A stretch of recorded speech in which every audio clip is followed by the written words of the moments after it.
Parce que la loi ordonnait que la dîme de tous les fruits du sol devait être pour le Seigneur, il prélevait la dîme très méticuleusement, même pour la menthe et pour les autres herbes aromatiques.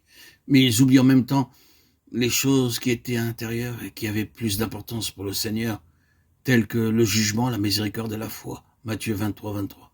C'était cela leur compréhension, leur mentalité et leur position. Ils voyaient tout sur un plan horizontal. Ils voulaient être techniquement conformes à l'Écriture. Quel en a été le résultat? Ils ont perpétué un système terrestre fondé sur la parole de Dieu. Leur église était l'église d'Israël, l'église israélite, et vous pouvez mettre à la place d'Israël n'importe quel autre nom de dénomination qu'il vous plaira. Cette église avait ses propres usages, ses vêtements, ses rites, sa liturgie, et tout cela en accord avec les Écritures.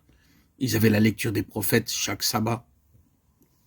Ils avaient tout un vaste système, mais il était tourné vers la terre et aussi mort qu'il est possible de l'être.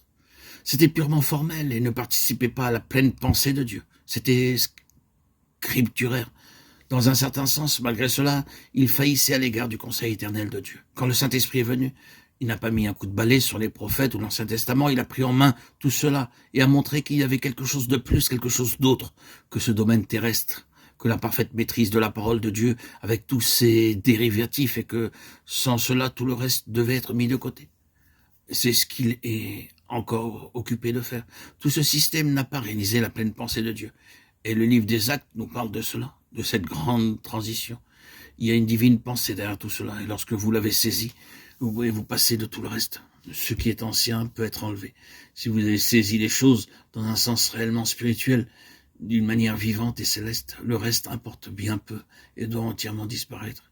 C'est ce qui s'est passé dans le livre des Actes. Vous pouvez ne pas toujours saisir ce qui a commencé, mais le fait est que cela devient bien une réalité. Les apôtres ont continué de se rendre au temple et à la synagogue pendant un certain temps, et puis ils ont cessé de s'y rendre.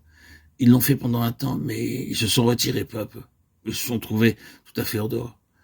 Quelque chose était arrivé. Ils étaient entrés dans un domaine vivant et tout le reste n'avait plus lieu d'être.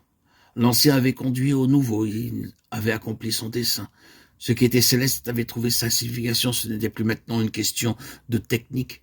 Nombreux sont ceux qui pourront dire à l'égard des systèmes établis et des rites, « Oh, bien entendu, nous ne considérons pas seulement cela, c'est seulement symbolique. Nous croyons que cela fait allusion à quelque chose d'autre, et c'est à cela que nous pensons. » Oui, mais cela n'est pas suffisant quand le Saint-Esprit vient, comme il est venu en ce temps-là, et qu'il prend possession et que vous marchez avec lui. Alors tout ce caractère terrestre et extérieur du christianisme perd peu à peu de sa valeur pour vous. Vous êtes de plus en plus attirés par ce qui est une glorieuse réalité. Le Jésus historique cède la place au Jésus céleste et de l'Esprit. C'est exactement ce à quoi nous faisons allusion par les voix des prophètes. Ainsi, le jour de la Pentecôte, la parole cite Joël. Tous ceux qui étaient à Jérusalem disaient « Que veut dire ceci ?»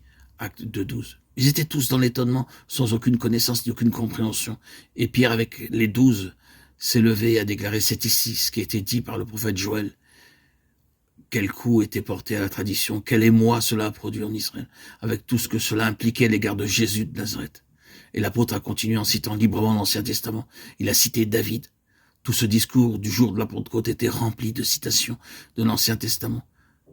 Mais quels sont ceux qui ont compris quelle en était la réelle signification?